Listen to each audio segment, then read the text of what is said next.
Date है आज 15 मार्च 2023। ये सब टॉपिक डिस्कस करेंगे इस क्लास में। उससे पहले देखो, कल हमने PM10 और PM2.5 के बारे में डिस्कस किया था। तो वहाँ पे शायद मैंने ये बोल दिया था कि PM10 का मतलब मिलीमीटर। ये मिलीमीटर नहीं है, माइक्रोमीटर होता है। तो याद रखना इसकी यूनिट क्या है, माइक्रोमीटर। इस तरह से डिनोट करते हैं इसको। यानी कि अगर धूल के कण हैं, जो डस्ट है, उनके पार्टिकल हैं, जो उनका जो डायमीटर है, मान लो ये धूल के कण हैं, अगर मैं इन्हें जूम करूं और जूम करने के बाद मान लो ये इतना बड़ा दिख रहा है, ये डस्ट का जो पार्टिकल है, इसका डायमीटर जो व्यास नापेंगे तो वो 10 माइक्रोमीटर होगा, तो PM10 बोलेंगे। और अगर 2.5 होगा डायमीटर तो 2.5 बोलेंगे PM, यानी कि पार्टिकुलेट मैटर PM10 और PM2.5। फर्स्ट टॉपिक है बुमचू फेस्टिवल। ये प्रीलिम्स के लिए इंपॉर्टेंट है और GS paper 1 art and culture के लिए। बुमचू फेस्टिवल रिसेंटली सेलिब्रेट किया गया सिक्किम में। सिक्किम में कहाँ पे? ये तासीडिंग मोनास्ट्री बनी हुई है। मोनास्ट्री बोलते हैं मठ को, ये समझ लो। बुद्धिज़्म में यानी कि बौद्ध धर्म में जो मंदिर होते हैं उनको मोनास्ट्री कहा जाता है, ये समझ लो। तो इस तरह से दिखाई देती हैं कुछ ये मोनास्ट्री, ये मंदिर की तरह की होती हैं बौद्ध धर्म में। तो ये मोनास्ट्री का नाम भी आपको याद रखना है, तासीडिंग मोनास्ट्री या तासीडिंग मोनास्ट्री। इसकी प्रोनाउंसिएशन सिक्किम में कुछ और भी हो सकती है। ये मोनास्ट्री जो इस नाम से है, इस नाम से मोनास्ट्री फिर किसी और जगह पे नहीं होगी। तो ये मोनास्ट्री कहाँ पे है, लोकेशन आपको याद होनी चाहिए। कहाँ पे है? सिक्किम में, तासीडिंग या तासीडिंग मोनास्ट्री। बुमचू फेस्टिवल मनाया जाता है यहाँ पे। ये होली वाटर वेस रिचुअल है। तासीडिंग होली वाटर वेस रिचुअल के नाम से भी जाना जाता है बुमचू फेस्टिवल को। वेस का मतलब होता है गुलदस्ता या फूलदान, जिसमें फूल लगा होता है या कोई फ्लावर वगैरह कोई भी किसी प्रकार के लगे होते हैं किसी, मान लो ये कोई पॉट है तो उसको बोलते हैं वेस। रिचुअल मतलब रीति रिवाज, जानते हो आप। तो इस समय में देखो, जब ये बुमचू फेस्टिवल सेलिब्रेट किया जाता है, सिर्फ इंडिया से ही नहीं पूरे वर्ल्ड से यहाँ पे विजिटर आते हैं, ट्रैवलर आते हैं बुमचू फेस्टिवल में सेलिब्रेट करने के लिए। ये जो बुमचू फेस्टिवल जो अभी मनाया जाता है, इसमें कुछ सुपर नेचुरल अक्रेंस जो शामिल की गई, यानी कि कुछ इसमें रीति रिवाज और गॉड से रिलेटेड, भगवान बुद्ध से रिलेटेड जो इसमें रीति रिवाज सेलिब्रेट किए जाते हैं, वो 18th सेंचुरी में लिए गए थे बुमचू फेस्टिवल में। और 18th सेंचुरी में यहाँ पे जो राजा थे, रूलर थे, वो थे चौग्याल चाकदोर नामग्याल। यानी कि ये रूलर नहीं कह सकते, एक तरह से यहाँ पे जो इनके गुरु होते हैं, तो उनके टाइम पे ये लिए गए थे, जो अभी सुपर नेचुरल जो अक्रेंस इसमें होती है सेलिब्रेशन के दौरान। बुमचू का मतलब क्या होता है वैसे? बुमचू का मतलब होता है pot of sacred water. Pot का मतलब बर्तन, सैक्रेड मतलब पवित्र, और वाटर आप जानते हो, यानी कि पवित्र पानी का एक तरह से ये एक बर्तन होता है। तिब्बत भाषा में बोलते हैं या तिब्बतन लैंग्वेज में बोलते हैं बुमचू।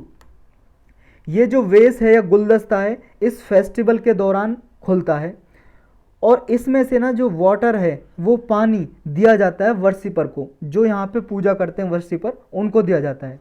और ऐसा माना जाता है कि इस पानी से उनके जो भी रोग हैं धुल जाते हैं, यानी कि हीलिंग क्वालिटी होती है इस वाटर में। और एक तरह से उनके भाग्य को बनाने के काम करता है ये वाटर, क्योंकि लोग इसे पीते हैं एज ए प्रसाद की तरह। जैसे हिंदू धर्म में मंदिरों में प्रसाद दिया जाता है, इस तरह से ये प्रसाद की तरह दिया जाता है। नेक्स्ट टॉपिक है वाटर हेरिटेज साइट्स। वाटर जानते हो आप, हेरिटेज मतलब ये विरासत बोलते हैं हिंदी में इसको, साइट मतलब स्थल, यानी कि पानी या जल विरासत स्थल। ये प्रीलिम्स के लिए इंपॉर्टेंट है और GS पेपर 1 के लिए आर्ट एंड कल्चर में, और GS पेपर 2 के लिए भी इंपॉर्टेंट है। Recently ministry of state for जल शक्ति है, जल शक्ति जो मंत्रालय है, उसने राज्यसभा में इन्फॉर्म किया कि इंडिया में ये वाटर हेरिटेज साइट्स बनाई जा रही हैं। मिनिस्ट्री ऑफ जल शक्ति है जो, उसने ये कमेटी बनाई थी एक, उसने उस कमेटी को ये काम दिया कि देखो हम 75 ईयर हमारे इंडिपेंडेंस के पूरे हो गए हैं, तो उसको हम सेलिब्रेट कर रहे हैं। उसके उपलक्ष्य में 75 वाटर हेरिटेज स्ट्रक्चर भी बनाए जाएँ, आइडेंटिफाई किए जाएँ हमारे इंडिया में। वाटर हेरिटेज का मतलब ये है कि कुछ ऐसे स्थान, जगह खोजी जाएंगी जहाँ पे पानी भरा हुआ रहता है, जैसे मान लो कोई वेटलैंड है, आर्द्र भूमि, या कोई लेक है, झील, या कोई और वाटर चैनल है, या कोई तालाब है, पौंड है। इस तरह से ढूंढे जाएंगे जिनकी कोई यूनिक क्वालिटी और 100 साल से भी ज़्यादा पुराने हैं, 100 ईयर ओल्ड हैं, तो उनको वाटर हेरिटेज साइट डिक्लेयर किया जाएगा। फिर उनके कंजर्वेशन के लिए, प्रिजर्वेशन के लिए, संरक्षित करने के लिए काम किया जाएगा। तो एक कमेटी ने रिकमेंड किए हैं 75 वाटर हेरिटेज स्ट्रक्चर, जिसमें 5 वाटर हेरिटेज स्ट्रक्चर गुजरात से हैं, 4 वाटर हेरिटेज जो स्थल हैं वो आंध्र प्रदेश से हैं, और बाकी के और भी स्टेट से हैं। एक देखो जल इतिहास सब पोर्टल भी बनाया गया है, जल इतिहास के नाम से। सब पोर्टल का मतलब है एक ऑलरेडी पोर्टल बना हुआ है, ये समझ लो इंटरनेट पे साइट बनी हुई है जिसका नाम है इंडिया WRIS पोर्टल। तो ये जो वाटर रिसोर्स इंफॉर्मेशन सिस्टम का जो पोर्टल है, इसी के अंदर एक जल इतिहास का पोर्टल बना दिया। ये 75 जो वर्ल्ड हेरिटेज साइट है उनको दर्शाएगा। जैसे ही आप ये साइट खोलोगे, पोर्टल खोलोगे, इस पोर्टल पे आपको ये दिखाई देंगी साइट्स जो 75 वर्ल्ड हेरिटेज साइट हैं।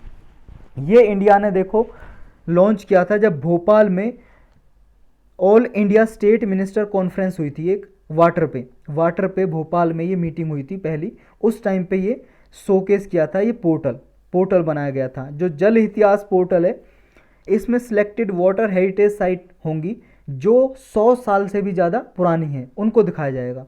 और जो ये इंडिया WRIS पोर्टल है, ये क्या है देखो, ये वेब इनेबल्ड यानी कि इंटरनेट पे एक water resource information system portal है, जिसे पॉपुलरली इंडिया WRIS के नाम से जाना जाता है।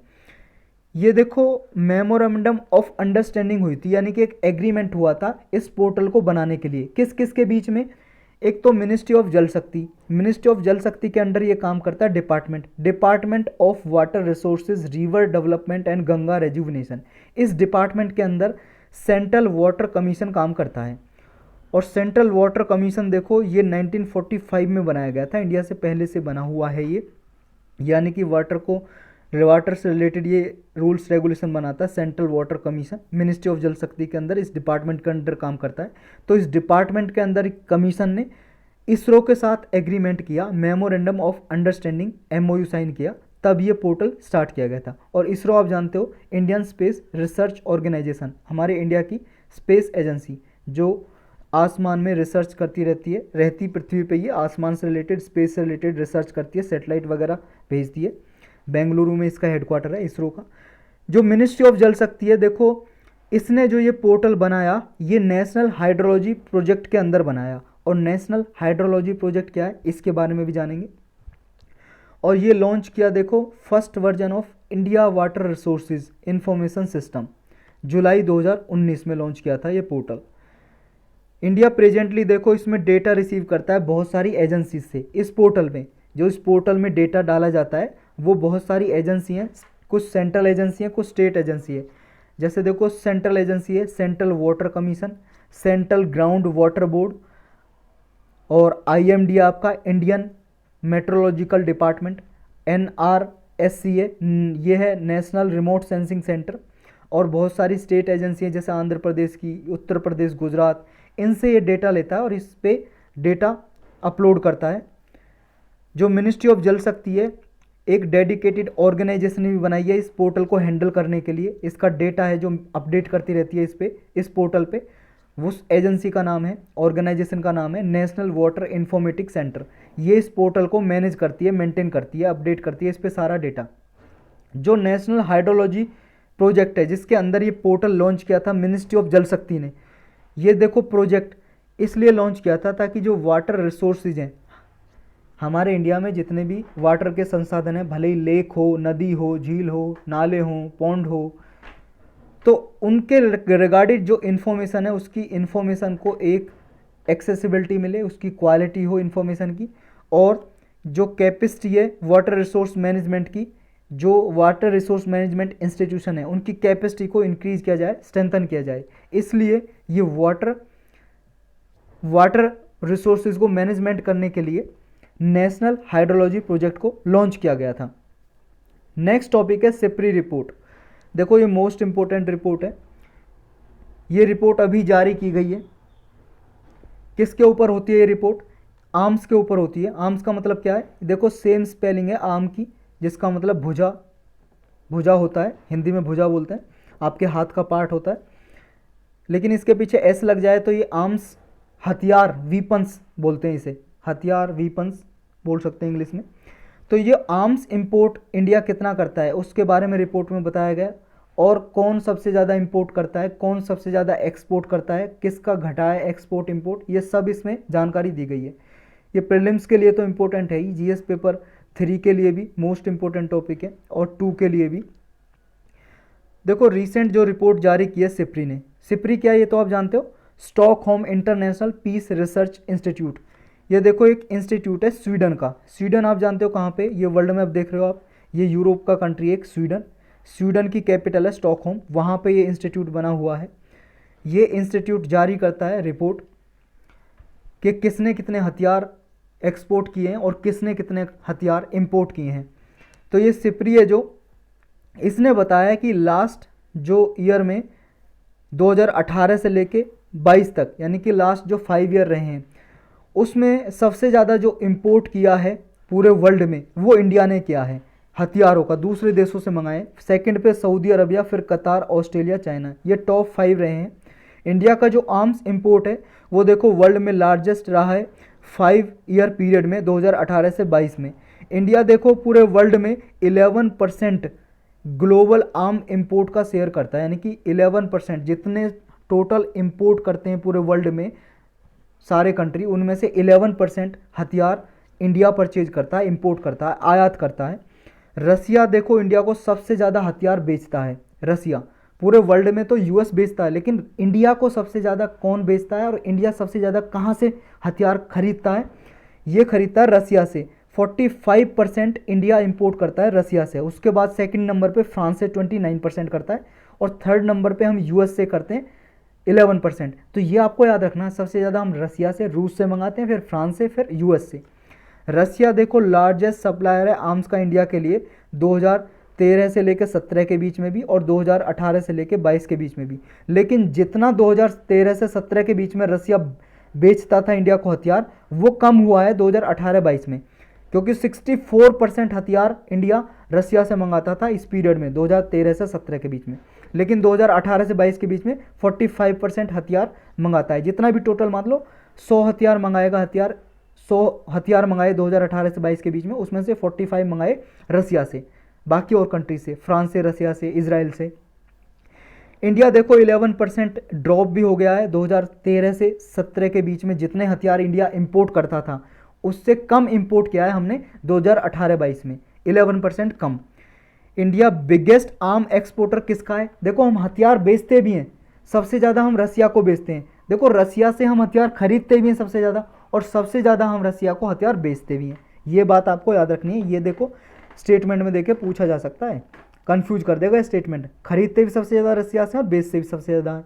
सेकंड नंबर पे खरीदते भी सबसे ज़्यादा फ्रांस से और बेचते भी सेकंड नंबर पे फ्रांस को हैं। थर्ड नंबर पे यूएस से खरीदते हैं हम, लेकिन इजराइल को बेचते हैं फिर। तो ये आपको याद रखना है। जो सिप्री रिपोर्ट है इसमें ये और बताया गया, यूएस है जो वर्ल्ड का टॉप मोस्ट मिलिट्री एक्सपोर्टर है। मिलिट्री के लिए हथियार सबसे ज़्यादा अमेरिका पूरे वर्ल्ड में बेचता है, पिछले 5 साल में ये डेटा है। 40% ग्लोबल एक्सपोर्ट करता है यूएस, उसके बाद रसिया 16%, फिर फ्रांस 11%, चाइना 5.2%, फिर जर्मनी 4.2%। ये सबसे ज़्यादा एक्सपोर्ट करते हैं, यानी कि बेचते हैं हथियार सबसे ज़्यादा पूरे वर्ल्ड में। जो यूएस है इसका ग्लोबल जो आर्म एक्सपोर्ट है वो बढ़ा है पिछले 5 सालों में, 33% से लेके 40% हो गया अब। लेकिन रसिया का घटा है, पूरे वर्ल्ड में जितना हथियार बेचता है पिछले 5 सालों में रसिया का घटा है। पहले 22% बेचता था, अब 16% ही बेचता है, एक्सपोर्ट करता है पूरे वर्ल्ड में। फ्रांस का जो आर्म्स एक्सपोर्ट है, यानी कि फ्रांस जो हथियार बेचता था वो इंक्रीज हुआ है फ्रांस का भी। देखो यूएस का इंक्रीज हुआ है, फ्रांस का इंक्रीज हुआ है, लेकिन रसिया का घटा है। ये आपको याद रखना है इसमें, जो पूरे वर्ल्ड वाइड बेचते हैं जो ये। नेक्स्ट टॉपिक है इंडियाज़ फर्स्ट बिहेवियरल लैब। ये प्रीलिम्स के लिए इंपॉर्टेंट है मेनली, और एथिक्स के लिए। ये इंडिया में पहली बार ऐसी कोई लेबोरेटरी खोली जा रही है, और लेबोरेटरी में आपको पता है एक्सपेरिमेंट होते हैं, प्रयोग किए जाते हैं। ये राजस्थान गवर्नमेंट खोल रही है इसको। कहाँ पे बनाई जा रही है, जयपुर में बनाई जा रही है ये फर्स्ट बिहेवियर लैब। बिहेवियर का मतलब आप जानते हो व्यवहार, तो जैसा इसके नाम में बिहेवियर, इंसानों के बिहेवियर की, व्यवहार की, नेचर की स्टडी की जाएगी, अध्ययन किया जाएगा इस लैब में कि किस तरह से अलग अलग लोग व्यवहार करते हैं, किस टाइम पे, एंगर पे, जब दुख में हो, खुशी में हो, क्रोध में हो, किस तरह से उनका बिहेवियर रहता है और किस टाइम पे किस लोगों से किस तरह से मिलते हैं, किस तरह का व्यवहार होता है, ये सब इसमें स्टडी किया जाएगा, अध्ययन किया जाएगा। जयपुर में देखो एक इंस्टीट्यूट है, ये Harish Chandra Mathur Rajasthan institute of public administration, Patel Bhavan में ये सेटअप किया जाएगा, जो इंस्टीट्यूट, जो बिहेवियर लैब बनाई जाएगी। इसका जो एरिया होगा ये याद करने की ज़रूरत नहीं है आपको। इसको मैनेज कौन करेगा, इस बिहेवियर लैब को मैनेज और ऑपरेट करेगा IIM Udaipur. Indian institute of management है जो, वो उदयपुर में जो एस्टेब्लिश है, वो इसको मैनेज करेगा, लेकिन बनाया जाएगा जयपुर में। और मैनेज कौन करेगा, IIM उदयपुर का जो IIM है वो करेगा। जो IIM की फैकल्टी है, जो इसमें टीचर वगैरह प्रोफेसर है IIM में, वो ट्रेनिंग देंगे और सर्टिफिकेट कोर्स भी देंगे PhD लेवल का भी, जो इसमें लोगों को यानी कि स्टूडेंट्स को कोर्स कराया जाएगा बिहेवियर से रिलेटेड। इसमें एक्सपेरिमेंट किए जाएंगे, वर्कशॉप कंडक्ट किए जाएंगे, ह्यूमन बिहेवियर को स्टडी किया जाएगा इनोवेटिव टेक्नोलॉजी की सहायता से, अल्ट्रा मॉडर्न सॉफ्टवेयर हार्डवेयर की सहायता से ह्यूमन बिहेवियर को स्टडी किया जाएगा। ट्रेनिंग प्रोग्राम इसमें कॉलेजेस यूनिवर्सिटी में प्रोवाइड किए जाएंगे, ताकि टीचर्स को और जो भी लैब में काम कर रहा है उसको ट्रेनिंग भी दी जा सके, कैसे ह्यूमन बिहेवियर को स्टडी किया जाता है। नेक्स्ट टॉपिक है हसल कल्चर। ये प्रीलिम्स के लिए इम्पोर्टेंट है और मेंस के लिए भी, GS पेपर 4 एथिक्स के लिए भी इम्पोर्टेंट है। हसल कल्चर क्या है ये जानना है आपको। हसल कल्चर, देखो हसल कल्चर का मतलब एक ऐसा फिनोमिना है जिसमें लोग ये मानते हैं, अगर मैं कठिन मेहनत करूँगा तो मैं अपने सपनों को हासिल कर सकता हूँ। यानी कि पीपल इसमें बिलीव करते हैं कि अगर वो लगातार सस्टेन्ड हार्ड वर्क करें तो can turn every dream into reality, यानी कि जो उन्होंने सपना देखा है वो सच में बदल सकता है। तो इसी को बोलते हैं हसल कल्चर। ये जो कल्चर है बहुत सारे इंडिविजुअल इसे आजकल अपनाते हैं, आपको पता है। जैसे आप भी हार्ड वर्क करोगे लगातार तो आपका जो सपना है IAS IPS बनने का साकार हो सकता है। इसमें बहुत सारे एंटरप्रेन्योरशिप और स्टार्टअप कल्चर नई नई डेवलप हो रही हैं हसल कल्चर की वजह से। वो लगातार कठिन मेहनत करती रहती हैं और अपने गोल को, सपनों को साकार कर लेती हैं। बहुत सारी स्टडी हुई हैं हसल कल्चर से रिलेटेड। इसमें ये पाया गया कि इसमें बहुत बार लोग जो सस्टेन हार्ड वर्क करते हैं उनकी हेल्थ पे भी बुरा इफेक्ट पड़ता है। और कई बार तो देखो बहुत सारे एक्सपर्ट ये कहते हैं कि जो फैक्ट्री होती हैं, कॉरपोरेशन होते हैं, मैनेजर होते हैं, वो हसल कल्चर को यूज़ करते हैं। जो एम्प्लॉयर हैं, एम्प्लॉई हैं, कर्मचारी हैं, वो देखो कर्मचारियों को मोटिवेट करने के लिए हसल कल्चर का प्रयोग करते हैं। और इसकी वजह से देखो उन्हें थोड़ा इंसेंटिव दे देते हैं, प्रॉफिट। जैसे उन्होंने अच्छा काम किया, कठिन मेहनत की, इंसेंटिव दे दिया, मतलब कुछ फ़ायदा दे दिया कि 200-300 रुपये कुछ दे दिया, जिनकी वजह से वो और कठिन मेहनत करेंगे। लेकिन उनकी सैलरी में कोई बढ़ोतरी नहीं करते, ना ही उन्हें सोशल बेनिफिट प्रोवाइड करते हैं, बस प्रॉफिट दे देते हैं, वन टाइम प्रॉफिट। जैसे किसी ने मान लो किसी महीने में अच्छा काम किया तो उस पर इंसेंटिव दे दिया। इस तरह से हसल कल्चर का यूज किया जाता है मैनेजर के द्वारा, कॉरपोरेशन के द्वारा। नेक्स्ट टॉपिक है इरेडा। देखो RBI ने इसको, अभी RBI जब जानते हो क्या है, सेंट्रल बैंक है हमारे इंडिया का, reserve bank of India. RBI ने जो इरेडा है, Indian renewable energy development agency, इसको इंफ्रास्ट्रक्चर फाइनेंस कंपनी का स्टेटस दे दिया है। तो ये जब स्टेटस दे दिया इसका मतलब क्या है, देखो पहले तो इरेडा के पास इन्वेस्टमेंट एंड क्रेडिट कंपनी का स्टेटस था, अब ये बन गई है इंफ्रास्ट्रक्चर फाइनेंस कंपनी। और इंफ्रास्ट्रक्चर फाइनेंस कंपनी का बेनिफिट क्या है, अब देखो जो भी इंफ्रास्ट्रक्चर है, वैसे देखो जो इरेडा है, जो भी रिन्यूएबल एनर्जी में काम करता है, इसको प्रोड्यूस करने में उसकी सहायता करती है इरेडा, यानी कि उसके इन्वेस्टमेंट के लिए फाइनेंस करती है। एक तरह से क्रेडिट कंपनी है, इन्वेस्टमेंट के लिए फ़ायदा देती है जो भी रिन्यूएबल एनर्जी में काम करता है। रिन्यूएबल एनर्जी को हिंदी में बोलते हैं नवीनीकरण ऊर्जा, जैसे सोलर एनर्जी, सौर ऊर्जा, सूर्य से बनने वाली बिजली, विंड एनर्जी, हवा से बनने वाली बिजली, तो ये सब आते हैं रिन्यूएबल एनर्जी में, या स्मॉल हाइड्रो पावर प्रोजेक्ट। तो ये जो ऐसे प्रोजेक्ट कोई बनाता है उसके इन्वेस्टमेंट के लिए फ़ायदा देती है इरेडा। लेकिन अब जैसे इंफ्रास्ट्रक्चर फाइनेंस कमीशन का इसे स्टेटस मिल गया, तो अब कोई भी नया कोई इंफ्रास्ट्रक्चर बना रहा है रिन्यूएबल एनर्जी को प्रोड्यूस करने के लिए, मान लो कोई बिल्डिंग बना रहा है, उसमें सेटअप कर रहा है सोलर एनर्जी को प्रोड्यूस करने के लिए, तो उसको इंफ्रास्ट्रक्चर को बनाने के लिए ये मनी प्रोवाइड करेगी, फाइनेंस करेगी उसे एक तरह से। और ये अब फ़ायदा ये भी होगा कि ये रिन्यूएबल एनर्जी के नाम पे और फंड मोबिलाइज कर सकती है, यानी कि देखो ये बॉन्ड वगैरह शेयर वगैरह जारी कर सकती है रिन्यूएबल एनर्जी के लिए, और जो पैसा आएगा उसे आगे इंफ्रास्ट्रक्चर फाइनेंस करने के लिए लगा सकती है, जो रिन्यूएबल एनर्जी बनाने के लिए प्रोजेक्ट बना रहे हैं। तो इसकी तरह से अगर जो इसे आईएफसी का स्टेटस मिला है तो इन्वेस्टर का कॉन्फिडेंस भी बढ़ेगा, इससे ब्रांड वैल्यू इसकी बढ़ेगी और पॉजिटिव आउटलुक आएगी मार्केट में, यानी कि ये ज़्यादा से ज़्यादा और फंड रेज कर सकेगी बॉन्ड शेयर जारी करके, और इंफ्रास्ट्रक्चर में जो रिन्यूएबल एनर्जी में काम करते हैं उनके लिए फंड प्रोवाइड कर सकेगी। सिग्निफिकेंस क्या होगा इसका, देखो जो ये ग्रांट है इंफ्रास्ट्रक्चर फाइनेंस कंपनी का स्टेटस जो दिया है इसे, एडा की जो 36 ईयर की जो मेहनत है इंफ्रास्ट्रक्चर फाइनेंस करने में, डेवलपमेंट करने में, रिन्यूएबल एनर्जी में, तो वो इसको एक तरह से रिकॉग्नाइज किया गया उसकी मेहनत को, एडा की मेहनत को। एडा क्या है और कब बनाई गई थी, जैसा हमने जाना, अब इसे इंफ्रास्ट्रक्चर फाइनेंस कंपनी बोलेंगे, इसका स्टेटस मिल गया। ये स्टैट्यूटरी बॉडी है, एक्ट बना के इसको बनाया था, पार्लियामेंट ने एक्ट पास किया कानून, और इसको 1987 में बनाया। हेडक्वार्टर न्यू दिल्ली में है। क्या काम करती है ऑलरेडी हम जान चुके हैं, क्या काम करती है ये, फाइनेंस करती है बैटरी स्टोरेज में, waste to energy, bio energy, hydro, wind, solar energy में जो भी काम करता है टेक्नोलॉजी में, उसका ये काम करती है। और देखो ये इम्प्लीमेंटिंग एजेंसी है।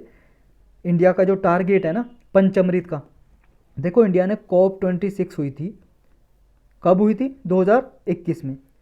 क्या है COP26? UNFCCC की मीटिंग होती है हर साल, जनरली हर साल होती है, कोरोना के टाइम पे नहीं हो पाई थी 2020 में, वो 2021 में हुई 26वीं meeting, conference of party, COP की फुल फॉर्म है। UNFCCC क्या है, United Nation framework convention on climate change. पूरा डिटेल में जानना तो इन्वायरमेंट की प्लेलिस्ट में आप लेक्चर देख सकते हो।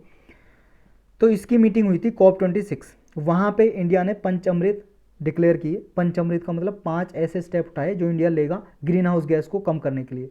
इसके बारे में यूपीएससी ने क्वेश्चन ऑलरेडी पूछा 2022 के मेंस में भी, यानी कि लास्ट ईयर ही।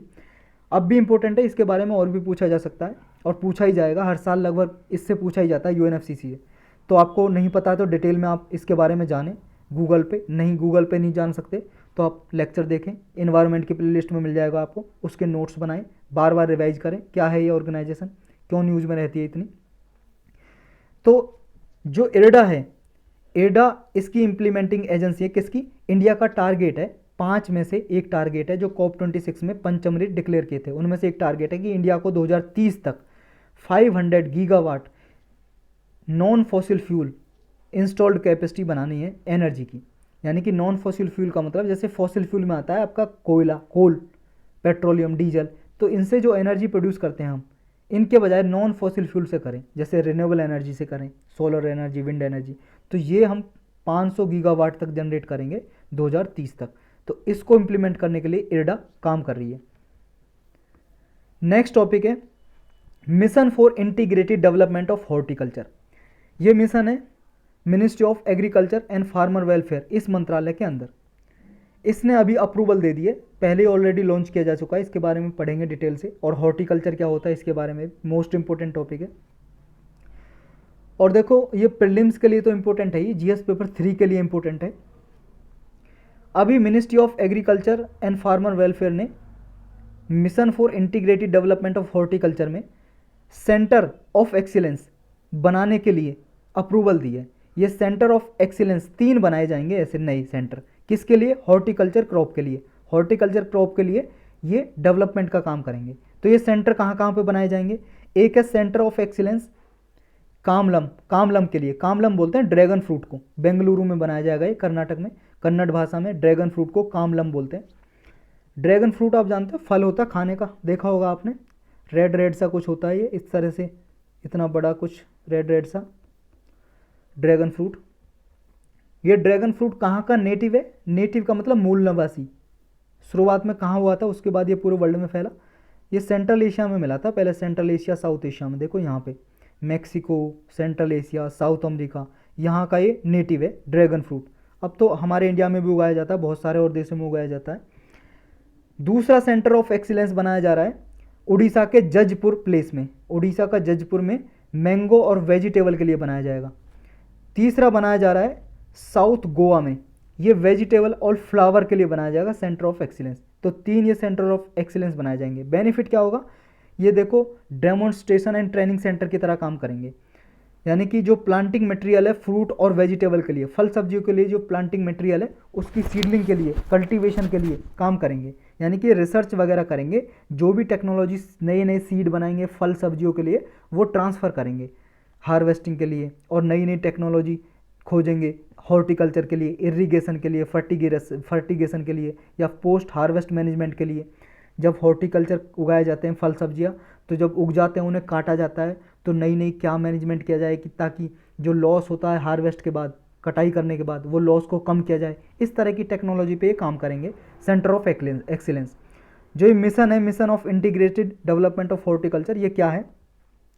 देखो ये सेंट्रली स्पॉन्सर्ड स्कीम है। इसका मतलब सेंट्रल और स्टेट गवर्नमेंट दोनों मिलके पैसा लगाएंगे इसमें, जितना एक्सपेंडिचर आएगा, और दोनों मिलके इंप्लीमेंट करेंगे। एक होता है सेंट्रली सेक्टर स्कीम, जिसमें सेंट्रल गवर्नमेंट सारा एक्सपेंडिचर खर्चा करती है और सेंट्रल गवर्नमेंट ही इंप्लीमेंट करती है। तो ये क्या है? Centrally sponsored scheme. Central government 60% खर्चा करेगी, स्टेट गवर्नमेंट 40%। और जो देखो हिल स्टेट है, हिल स्टेट का मतलब पहाड़ी स्टेट, जैसे जम्मू कश्मीर, हिमाचल प्रदेश, उत्तराखंड, नॉर्थ ईस्ट के स्टेट हैं जो, उनके लिए आपका 90% करेगी सेंट्रल गवर्नमेंट खर्चा और 10% स्टेट गवर्नमेंट। और यूनियन टेरिटरी के लिए तो 100% सेंट्रल गवर्नमेंट ही करेगी, क्योंकि यूनियन टेरिटरी केंद्र शासित प्रदेश सेंट्रल गवर्नमेंट के अंदर काम करते हैं। तो हॉर्टिकल्चर के लिए ये ग्रोथ के लिए काम करेगा ये मिशन। हॉर्टिकल्चर की ग्रोथ के लिए इसमें लिए जाएंगे स्टेप, प्रयास किए जाएंगे। हॉर्टिकल्चर में कौन कौन सी क्रॉप आती हैं? देखो ये फसलें आती हैं जैसे फल सब्जियां, फ्रूट, वेजिटेबल। रूट क्रॉप आती हैं, रूट क्रॉप मतलब जड़ फसल। जड़ फसल कौन सी होती है? जैसे गाजर, मूली, जड़ जिनके अंदर होती है पृथ्वी के अंदर। या ट्यूबर क्रॉप, ट्यूबर क्रॉप में आती है आपकी पोटैटो, आलू, या स्वीट पोटैटो, शकरकंदी होती है जो। मशरूम, मशरूम तो आप जानते हो, हिंदी इंग्लिश में मशरूम ही बोलते हैं। तो ये सारी फसलें आती हैं। स्पाइसीज आता है, जैसे नट्स आते हैं, नट्स जैसे काजू, बादाम, ये जो आती हैं आपके हॉर्टिकल्चर में। इम्प्लीमेंटिंग एजेंसी कौन है हॉर्टिकल्चर मिशन को? ये करेगी नेशनल हॉर्टिकल्चर बोर्ड। और ये नेशनल हॉर्टिकल्चर बोर्ड क्या है? मोस्ट इंपॉर्टेंट है भाई साहब, बहुत बार न्यूज़ में रहा है, पूछा जा सकता है। कब बनाया गया था? 1984 में, 1984 में। लिख लो आप, 1984 में। हेडक्वार्टर कहाँ पे? हरियाणा की डिस्ट्रिक्ट है गुरुग्राम। पहले नाम था गुड़गांव, अब नाम है गुरुग्राम। यहाँ पे इसका हेडक्वार्टर है नेशनल हॉर्टिकल्चर बोर्ड का। किसके अंडर काम करता है ये? वही मिनिस्ट्री ऑफ एग्रीकल्चर। और आपका कब बनाया गया था? 1984 में। और किसके अंदर? सोसाइटीज रजिस्ट्रेशन एक्ट है, सोसाइटीज रजिस्ट्रेशन एक्ट। ये बना हुआ है अंग्रेजों के ज़माने का, आज़ादी से पहले का सोसाइटीज रजिस्ट्रेशन एक्ट। तो इसमें एज ए सोसाइटी की तरह ये रजिस्टर है नेशनल हॉर्टिकल्चर बोर्ड। तो आपके इसके बारे में सारी डिटेल पता होनी चाहिए। ऑटोनोमस ऑर्गेनाइजेशन है, हॉर्टिकल्चर के डेवलपमेंट के लिए रूल्स रेगुलेशन बना सकता है ये। स्कीम कौन कौन सी है इस mission of integrated development of horticulture के अंदर? एक तो नेशनल हॉर्टिकल्चर मिशन आता है इसके अंदर। सब ये हॉर्टिकल्चर को डेवलप करने के लिए, इसका विकास करने के लिए, ज़्यादा से ज़्यादा कल्टीवेशन हो हॉर्टिकल्चर का, इसलिए लॉन्च किए गए हैं। Horticulture mission for north east and Himalayan state, national bamboo mission, coconut development board, central institute for horticulture, ये बनाए गए हैं। हॉर्टिकल्चर क्रॉप के बारे में थोड़ा और डिटेल से जान लेते हैं। हाई वैल्यू क्रॉप माना जाता है इन्हें, हाई वैल्यू क्रॉप, क्योंकि ये महंगी बिकती हैं। फल सब्जियाँ होती हैं जैसे एप्पल, ग्रेप्स, अंगूर जो होते हैं महंगी बिकते हैं ये। हायर प्रोडक्टिविटी होती है इनकी पर यूनिट एरिया में, और इनके लिए इरिगेशन, पानी कम चाहिए होता है थोड़ा, और इनपुट कॉस्ट भी कम आती है। इन्हें लगाने के लिए इनपुट कॉस्ट जो है, लागत कम आती है। इंडिया देखो सेकंड लार्जेस्ट प्रोड्यूसर है हॉर्टिकल्चर का पूरे वर्ल्ड में। पूरे वर्ल्ड में हम फ्रूट और वेजिटेबल 12% प्रोड्यूस करते हैं, पूरे वर्ल्ड में सेकंड नंबर पे है उत्पादक। इंडिया देखो 10% जो लैंड है इंडिया की, जो 10% लैंड है हॉर्टिकल्चर में कंट्रीब्यूट करती है, और ये एग्रीकल्चर वैल्यू की 33% है। मतलब जितनी हम खेती करते हैं उसका 33% तो हमारा हॉर्टिकल्चर से आता है, ये याद रखना है। और इंडिया की जो लैंड है 10% लैंड पे हॉर्टिकल्चर होता है। सबसे ज़्यादा कौन हॉर्टिकल्चर प्रोड्यूस करता है हमारे इंडिया में? सबसे ज़्यादा horticulture crop Uttar Pradesh produce करता है, तो ये भी आपको याद रखना है। यही टॉपिक थे। अब जान लेते हैं कुछ ऐसे टॉपिक जो लास्ट में पिछले साल न्यूज़ में रहे थे, या कोई ऐसे सिंगल लाइनर टॉपिक। जैसे सिंगल लाइनर टॉपिक अभी न्यूज़ में था एक, ऑपरेशन त्रिशूल। ऑपरेशन त्रिशूल न्यूज़ में था। ये किसने चलाया था, क्यों चलाया था? दो बातें याद रखनी है आपको ऑपरेशन त्रिशूल में। सीबीआई ने चलाया था ये, सेंट्रल ब्यूरो ऑफ इन्वेस्टिगेशन ने। किस लिए चलाया था? इसमें देखो बहुत सारे फ्यूजिटिव थे। फ्यूजिटिव का मतलब होता है भगोड़े, जो अपनी कंट्री से दूसरे देश में भाग के चले जाते हैं, फ्यूजिटिव। इकोनॉमिक फ्यूजिटिव भी हो सकते हैं, इकोनॉमिक ऑफेंडर फ्यूजिटिव, जो आर्थिक अपराध करके भाग जाते हैं, जैसे विजय माल्या हो गया, नीरव मोदी हमारे देश से पैसा बैंक से लेके भाग गए, लोन नहीं चुकाया, तो ऐसे इकोनॉमिक ऑफेंडर फ्यूजिटिव बोलेंगे उन्हें, और उनके लिए अरेस्ट वारंट जारी कर देती है कोर्ट, तब उन्हें बोलते हैं इकोनॉमिक ऑफेंडर फ्यूजिटिव। या भगौड़े हो सकते हैं, कुछ क्राइम करके चले गए हों दूसरी कंट्री में, उन्हें बोलते हैं फ्यूजिटिव। कोई भी क्रिमिनल एक्टिविटी की हुई है, तो ये ऑपरेशन त्रिशूल चलाया था सीबीआई ने, जो इंडिया में ऐसे 33 फ्यूजिटिव थे उनको भेजा गया, उन क्रिमिनल एक्टिविटी जिन्होंने की थी उनको एक्स्ट्राडिट किया गया। एक्स्ट्राडिट का मतलब भेजा गया दूसरी कंट्री में। देखो एक एक्स्ट्राडिशन ट्रीटी होती है जिसे हिंदी में बोलते हैं प्रत्यर्पण संधि, प्रत्यर्पण, ये प्रत्यर्पण संधि, यह है ये प्रत्यर्पण संधि, या इंग्लिश में एक्स्ट्राडिशन ट्रीटी। इसके तहत जिस भी कंट्री से हमने किया हुआ है ये एक्स्ट्राडिशन ट्रीटी, ट्रीटी का मतलब संधि, जिससे भी हमने कंट्री से किया है एक्स्ट्राडिशन ट्रीटी, तो उसके जो भी यहाँ पे हमारे देश में आए भाग के, या हमारे इंडिया से कोई क्राइम करके उस देश में चला गया है, तो वो देश हमारे इंडिया में भेजेगा उन क्रिमिनल को पकड़ के, और हम उनके देश में भेजेंगे। तो इस सीबीआई ने इसमें 33 क्रिमिनल को भेजा है। अब जान लेते हैं कुछ ऐसा जो ऑलरेडी न्यूज में भी थे लास्ट ईयर या उससे लास्ट ईयर, जो इम्पोर्टेंट है एग्जाम के लिए। कुछ ऐसी टर्म है जो इम्पोर्टेंट है बहुत। देखो एक है टोरेफैक्शन। ये टोरेफैक्शन क्या है? देखो टोरेफैक्शन क्या है, आप सबको पता है, जैसे मान लो हम बिजली बनाते हैं कोयले से, उसमें कोयला यूज करते हैं थर्मल पावर प्लांट में जलाने के लिए। अगर उसमें थर्मल पावर प्लांट में हम मान लो बायोमास यूज करें, बायोमास का मतलब है जो, जैसे मान लो जिसमें जीवन है, जैसे एग्रीकल्चर से जो निकलता है वेस्ट, रेजिडुअल बच जाता है, जैसे मान लो धान की खेती करते हैं हम, पैडी कल्टीवेशन, उसमें जो बच जाता है चारे के लिए भी यूज करते हैं, फसलों, जैसे फसलों से जो बच जाता है गाय भैंस को चारे के लिए यूज करते हैं, उन्हें खिलाने के लिए, उनका भोजन होता है। ये धान है मान लो कल्टीवेशन, इसके ऊपर जो लगा हुआ है फ्रूट, जो पैडी चावल, वो हटा लिया। अब ये जो बचा रेजिड्यू, इसको बोलेंगे बायोमास बोल सकते हो। बायोमास ये थर्मल पावर प्लांट में भी जलाने के लिए यूज किया जा सकता है, यानी कि थर्मल डिग्रेडेशन किया जाए बायोमास का, उसको बोलते हैं टोरिफिकेशन। टोरिफिकेशन क्या हो गया? Thermal degradation of organic biomass. जब ऑर्गेनिक बायोमास को आग में जला दिया जाए किसी अच्छे काम के लिए, उससे एनर्जी प्रोड्यूस की जाए, उसे टोरिफिकेशन बोलते हैं। ये याद रखना है आपको। एक था breathe life campaign, last year news में था। ब्रेथ, ब्रेथ मतलब सांस लेना, ब्रेथ लाइफ कैंपेन, कैंपेन मतलब अभियान। तो ब्रेथ लाइफ कैंपेन क्या था और किसने लॉन्च किया था, ये आपको जानना है। 2016 में लॉन्च किया था ये, लास्ट ईयर भी न्यूज में था, अभी भी न्यूज में था कुछ महीने पहले ये। इसमें क्या है, बहुत सारी सिटीज, शहरों और इंडिविजुअल को मोबिलाइज किया जाता है ताकि वो देखो एयर पोल्यूशन को घटाने के लिए 2030 तक स्टेप लें, ताकि जो इन्वायरमेंट है हमारा या क्लाइमेट है उसकी हेल्थ को प्रोटेक्ट किया जा सके।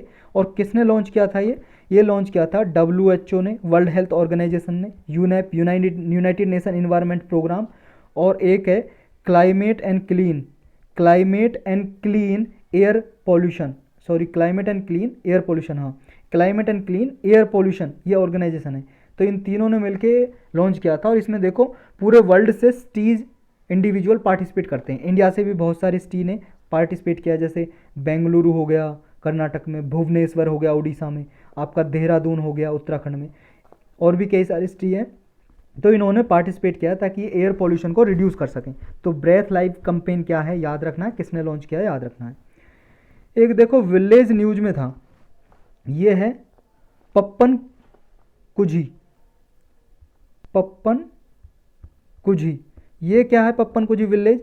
ये जो गांव है कहाँ पे, एक तो ये याद रखना है तमिलनाडु में है ये, मैच द फॉलोइंग में पूछा जा सकता है।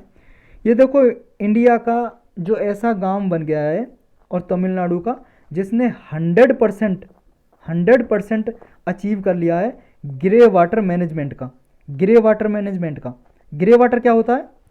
देखो ग्रे वाटर होता है गंदा पानी होता है, जैसे आपके किचन से जो पानी निकलता है या बाथरूम से पानी निकलता है या फिर आपका बर्तन धोने में पानी निकलता है, किचन से ही निकलता है, या और कोई काम करते हो आपके घरों से जो पानी निकलता है उसे बोलते हैं ग्रे वाटर। तो ग्रे वाटर का मैनेजमेंट का मतलब है ग्रे वाटर को दोबारा से रिसाइकल करके और यूज में लेना उसको। तो ग्रे वाटर मैनेजमेंट को करने के लिए तमिलनाडु का पहला ये गांव बन गया 100% जिसने मैनेज किया ग्रे वाटर को। नाम क्या गांव का? पप्पन कुझी। एक आपका देखो बहुत सारी हैवी मेटल हैं जो बहुत बार, सिर्फ यूपीएससी में नहीं, यूपीएससी में तो पिछले आप 15 सालों का पेपर देखोगे 2-3 बार पूछा है उनसे। लेकिन और भी जैसे पीसीएस के एग्ज़ाम होते हैं और छोटे मोटे सेंट्रल एग्ज़ाम होते हैं स्टेट लेवल के, लगभग हर एग्ज़ाम में पूछी जाती हैं डिसीज। ये हैवी मेटल से होती हैं, जो भारी धातु होती है ना हैवी मेटल, उनसे कुछ डिसीज होती हैं। वो किस में पाई जाती है? पानी में।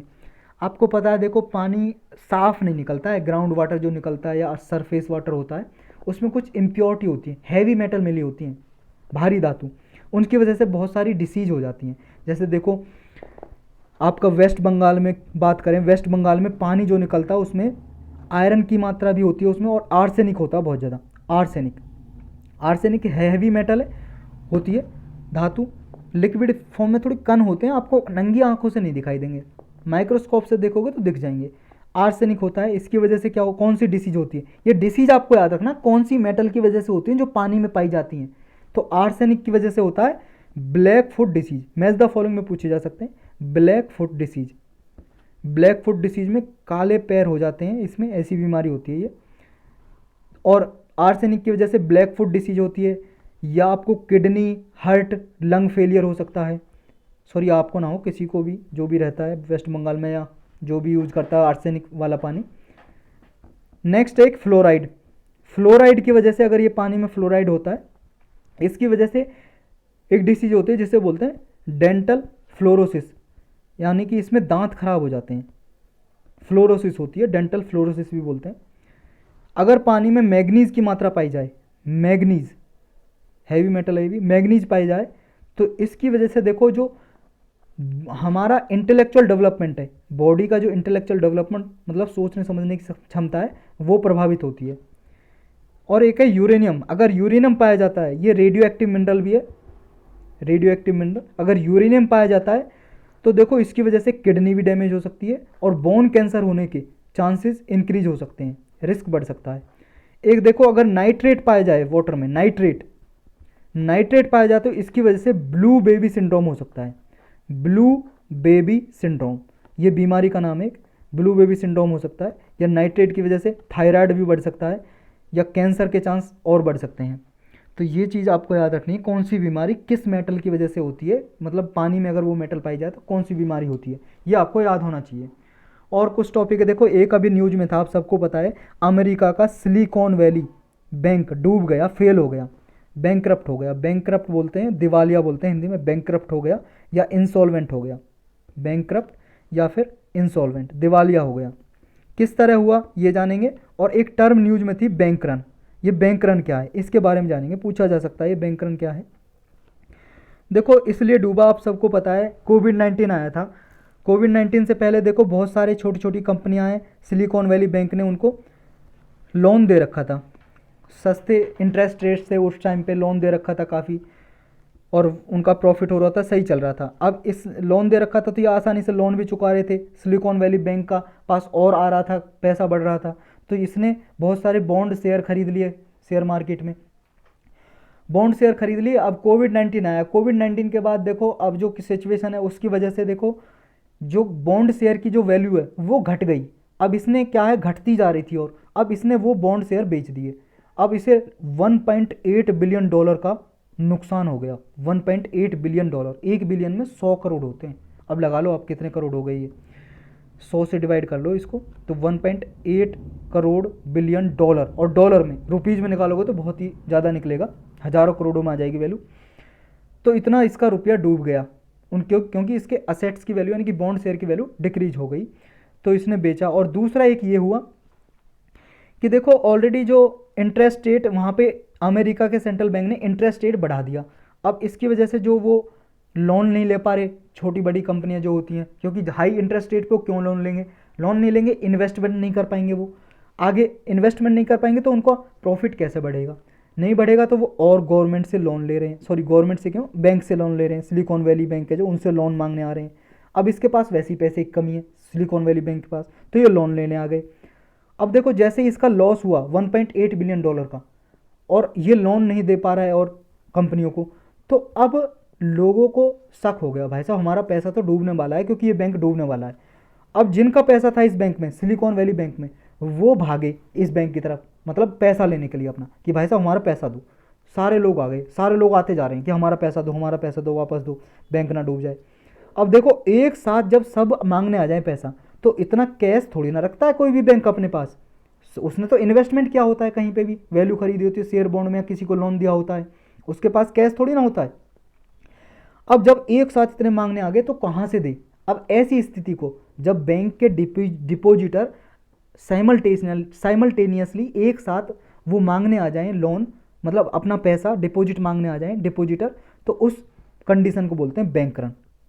बैंक रन, और इसकी वजह से बैंक फेल हो जाता है, यानी कि बैंक फेल हो गया, बैंक करप्ट हो गया, बैंक इंसॉल्वेंट हो गया। तो बैंक रन क्या है ये आपको पता चल गया, एक साथ डिपॉजिटर अपना पैसा मांगने आ जाए बैंक से, बैंक रन बोलेंगे। अब जानते हैं, देखो एक और कई सारे, जैसे national park tiger reserve news में थे, एक है संजय, ये तो अभी न्यूज में था, Sanjay Dhubri tiger reserve. Sanjay Dhubri tiger reserve कहाँ पे, ये देखो एमपी की, मध्य प्रदेश की सिद्धि डिस्ट्रिक्ट में है, सिद्धि डिस्ट्रिक्ट में। और देखो इसके साउथ में, इसके साउथ में गुरु घासीदास नेशनल पार्क भी है, गुरु घासीदास एमपी में ही है, गुरु घासीदास नेशनल पार्क, ये भी याद रखना है कहाँ पे, एमपी में। मैच द फॉलोइंग में पूछे जा सकते हैं। संजय डुबरी टाइगर रिजर्व कहाँ पे, सिद्धि डिस्ट्रिक्ट एमपी की। एक देखो ये था न्यूज में, क्योंकि देखो आप सबको पता है, हमने अपने लेक्चर में भी पढ़ा, एक मिनट का लेक्चर अपलोड किया था इस पर, जो अभी ऑस्कर अवार्ड मिला एक डॉक्यूमेंट्री फिल्म को, शॉर्ट फिल्म, जिसका नाम था elephant whisper, the elephant whisper, इसको मिला है। ये देखो एथिक्स के एग्जाम्पल में भी यूज की जा सकती है, वुमेन एम्पावरमेंट के लिए, महिलाएं इसकी प्रोड्यूसर डायरेक्टर थी जिन्होंने बनाया था, उनके बारे में हमने जाना था उस लेक्चर में, 1 मिनट का लेक्चर है जो पढ़ा हुआ है, इसमें देख सकते हो आप चैनल पे। तो ये एलिफेंट विस्पर को जो अवार्ड मिला है, ये कहाँ पे डॉक्यूमेंट्री बनाई गई थी, उस टाइगर रिजर्व को आपको जानना है। ये मुदुमलाई टाइगर रिजर्व है, वहाँ पे बनाई गई थी ये डॉक्यूमेंट्री, मुदुमलाई टाइगर रिजर्व। इसकी लोकेशन आपको पता होनी चाहिए। ये टाइगर रिजर्व तमिलनाडु में है, तमिलनाडु में नीलगिरी डिस्ट्रिक्ट है, नीलगिरी की पहाड़ियाँ वहाँ पे, नीलगिरी डिस्ट्रिक्ट है, वहाँ पे लोकेटेड है मुदुमलाई टाइगर रिजर्व। और देखो नीलगिरी बायोस्फीयर रिजर्व भी है, नीलगिरी बायोस्फीयर रिजर्व है जो, उसी का पार्ट है मुदुमलाई टाइगर रिजर्व, इसी के अंदर है, बायोस्फीयर रिजर्व के अंदर है मुदुमलाई टाइगर रिजर्व। और देखो मुदुमलाई जो टाइगर रिजर्व है कर्नाटक, केरल और आपका तमिलनाडु, इसके टाई जंक्शन पे लोकेटेड है। ये देखो यहाँ पे जो कर्नाटका इधर, केरल इधर और तमिलनाडु इधर, तो इसके टाई जंक्शन पे लोकेटेड है मुदुमलाई टाइगर रिजर्व, ये भी आपको याद रखना है। और यहाँ पे देखो बहुत बड़ी बड़ी ग्रास होती है, घास बहुत बड़ी बड़ी, मतलब 3, 4, 5 फुट की इतनी लंबी ग्रास होती है और 10-10 फुट की। इसकी वजह से उन्हें एलिफेंट ग्रास के नाम से भी जानते हैं, एलिफेंट ग्रास, ग्रास मतलब घास की बात कर रहे हैं हम, तो ये भी आपको पता होना चाहिए। एक देखो अभी ये स्टडी में पाया गया, बहुत सारे साइंटिस्ट ने अभी ये स्टडी किया, अध्ययन किया, एक मैसाचुसेट्स इंस्टीट्यूट है। मैसाचुसेट्स इंस्टीट्यूट कहाँ पे, ये मैसाचुसेट्स इंस्टीट्यूट ऑफ टेक्नोलॉजी है, कहाँ पे, अमेरिका में। तो इसके रिसर्चर ने एक स्टडी की, उसमें ये पाया जो स्मोक है ना, धुआं निकलता है, जैसे वाइल्ड फायर हो गई, जंगलों में आग लग गई, उससे धुआं निकलता है, ये धुआं ऊपर जाता है आसमान में, ये आसमान में जाएगा, देखो अर्थ के चारों ओर हमारे 15 किलोमीटर तक जो लेयर है उसको बोलते हैं टॉपोस्फेयर, उसके बाद फिर 5 किलोमीटर ट्रोपोपो हो जाए, फिर 20 किलोमीटर से 50 किलोमीटर तक स्ट्रेटोस्फेयर है। ज्योग्राफी में आपने पढ़ा होगा, स्ट्रेटोस्फेयर लेयर है, मतलब परत को बांटा गया, आसमान की जो परत है अर्थ के चारों ओर। तो स्ट्रेटोस्फेयर में आप सबको पता है ओजोन मिलती है, ओजोन एक गैस है, O3 इसको डिनोट करते हैं, ऑक्सीजन के 3 एटम मिलकर बनाते हैं ओजोन। ये हमें प्रोटेक्ट करती है सन की जो हार्मफुल रेज आती है हमारे अर्थ पे, उनसे प्रोटेक्ट करती है हमारी स्किन को। तो ओजोन लेयर प्रभावित हो रही है स्मोक से, जो वाइल्ड फायर हो जाती है, जंगलों में आग लग जाती है, वो धुआं चला जाता है ऊपर उड़ के स्ट्रेटोस्फेयर में, जिसकी वजह से ओजोन डिप्लीशन हो रहा है, ओजोन घट रही है, ओजोन घट रही है, जिसकी वजह से ये पाया गया। तो ये आपको पता होना चाहिए, स्मोक से भी, वाइल्ड फायर से जो धुआं निकलता है उससे भी ओजोन लेयर घट सकती है, अभी स्टडी हुई है, तो न्यूज में था ये। यही टॉपिक थे आज के इम्पोर्टेंट वैसे। और देखो मैं बहुत बार सोचता हूँ कि ज्योग्राफी के, आपके इन्वायरमेंट के जो ये इम्पोर्टेंट टॉपिक हैं, इकोनॉमी के और भी बनाऊँ, या आपका पूरा डिटेल में जितनी है वो मैं पढ़ाऊँ पूरा लेक्चर वाइज, लेकिन टाइम नहीं मिल पाता है। लेकिन जो इम्पोर्टेंट टॉपिक है जो बार बार पूछे जाते हैं वो ऑलरेडी मैंने बनाए हुए हैं, तो वो देखो सदाबहार टॉपिक हैं, हमेशा पूछे जाते हैं। अगर आपने नहीं देखे हैं तो आप प्ले लिस्ट में जाकर देखें, कम से कम देखो इनके तो आप ज़रूर देखें, ज्योग्राफी के, इन्वायरमेंट के, साइंस एंड टेक के, इकोनॉमी के, इनके तो आप ज़रूर देखें, ये बहुत इंपॉर्टेंट टॉपिक है, ये पूछे जाते हैं बहुत बार। और हिस्ट्री और पॉलिटी देखो, ये तो आप पढ़ के भी वैसे समझ सकते हो, वरना पॉलिटी हिस्ट्री के जो इंपॉर्टेंट टॉपिक हैं जो हमेशा पूछे जाते हैं, न्यूज़ में रहते हैं, वो भी मैंने लेक्चर बना रखे हैं, तो वो देख सकते हो आप जाके, इनकी प्लेलिस्ट बनी हुई है अलग अलग। तो यही टॉपिक थे आज के।